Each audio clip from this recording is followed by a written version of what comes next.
Buenas noches, mi nombre es Débora Parra y continuando con la evaluación del módulo 5, voy a proceder a responder las interrogantes planteadas por el profesor.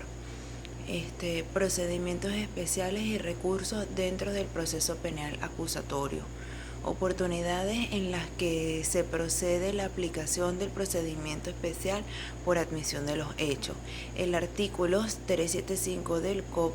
El procedimiento por admisión de hechos tendrá lugar desde la audiencia preliminar, una vez admitida la acusación, hasta antes de la recepción de prueba.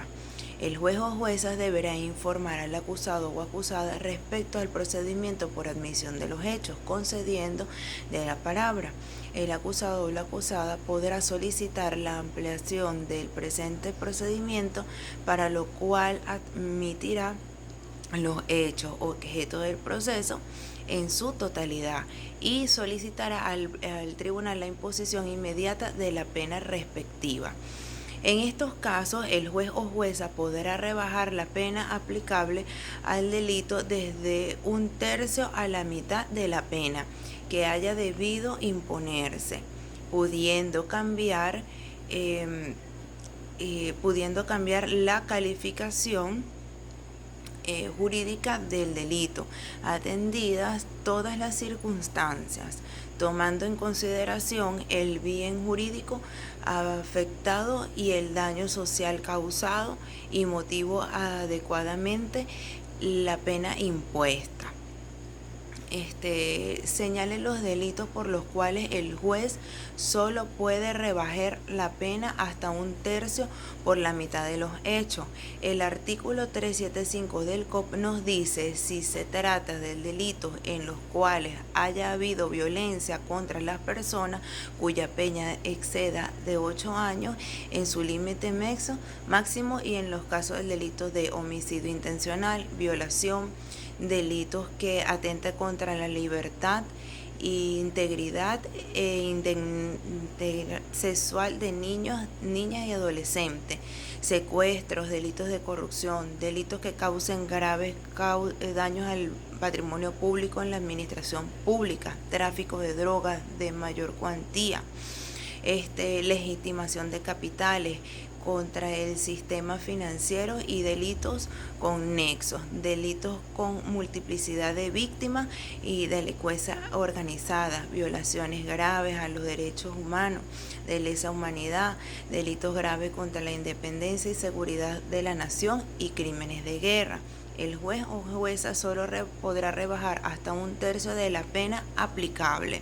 Define flagrancia y explica los efectos de la no calificación de flagrancia en la audiencia de presentación de imputados. El artículo 234 del COP nos dice: delito flagrante: el que se esté cometiendo o el que se acaba de cometer o el que acaba de cometerse. También se tendrá como delito flagrante aquel por el cual el sospechoso o sospechosa se vea seguido o perseguido por la autoridad policial, por la cual la víctima por el clamor público, o en el que se le sorprenda un poco de haberse cometido un poco el hecho en el mismo lugar o cerca del lugar donde se cometió, con las armas, instrumentos u otros objetos de alguna manera hagan presumir con fundamento que él o ella es el autor o autora.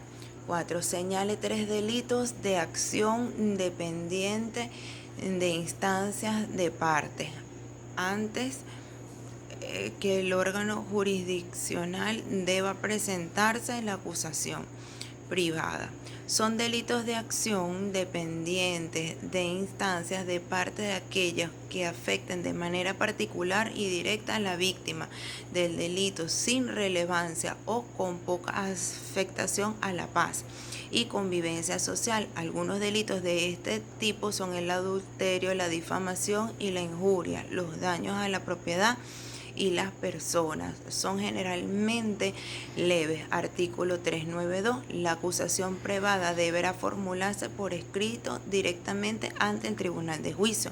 Señale cuáles son las decisiones recurribles de apelación de autos. Artículo 439. Son recurribles ante la Corte de Apelación las siguientes decisiones: las que pongan fin al proceso o hagan imposible su continuidad, en las que resuelvan una excepción, salvo las declaradas sin lugar por el juez o jueza de control en la audiencia preliminar, sin perjuicio de que puedan ser opuestas nuevamente en la fase de juicio, las que recaen y las que rechacen la querella o la acusación privada, las que declaren la procedencia de una medida cautelar privativa de libertad o sustitutiva, las que causan un gravamen irreparable, salvo que sean declaradas inimpugnables por este código, las que concedan o rechacen la libertad condicional o denieguen la extinción o conmutación o suspensión de la pena, las señaladas expresamente por la ley. ¿En qué caso puede la Corte de Apelaciones declarar inadmisible un recurso? Explica en qué consiste el efecto extensivo de los recursos. El artículo 428 del COD, la Corte de Apelaciones solo podrá declarar inadmisible el recurso por las siguientes causas: cuando la parte que lo interponga carezca de legitimación para hacerlo, cuando el recurso se interponga extemporáneamente por vencimiento del lapso establecido para su presentación, cuando la decisión que se recurre sea impugnable o recurrible por expresa disposición de este código o de la ley. Fuera de las anteriores causas, la Corte de Apelaciones deberá encontrar a conocer el fondo del recurso planteado y dictará motivamente la decisión que corresponda. Supuestos de procedencia de recurso de casación. El artículo 451, el recurso de casación solo podrá interpuesto en contra de la sentencia de la Corte de Apelación que resuelva sobre la apelación, sin ordenar la realización de un nuevo juicio oral, cuando el Ministerio Público haya pedido el Ministerio Público o la víctima en su acusación particular propia o en su acusación privada, la aplicación de una pena privada de privativa de libertad que en su límite máximo exceda de 4 años o la sentencia condene a penas superiores a sus límites. Asimismo, serán impugnables las decisiones de la Corte de Apelaciones que confirmen o declaren la terminación del proceso o hagan imposible su continuación, aun cuando sean dictadas durante la fase intermedia o en un nuevo juicio verificado con motivo de la decisión del Tribunal Supremo de Justicia que hayan anulado la sentencia del juicio anterior. Artículo 452. El recurso de casación podrá fundamentarse en violación de la ley por falta de aplicación, por indebida aplicación o errónea interpretación, cuando el precepto legal que se invoque como violado constituya un defecto del procedimiento. El recurso solo será admisible si el interesado o interesada ha reclamado oportunamente su subsanación, salvo en los casos de infracciones o garantías constitucionales o de las producidas después de la clausura del debate.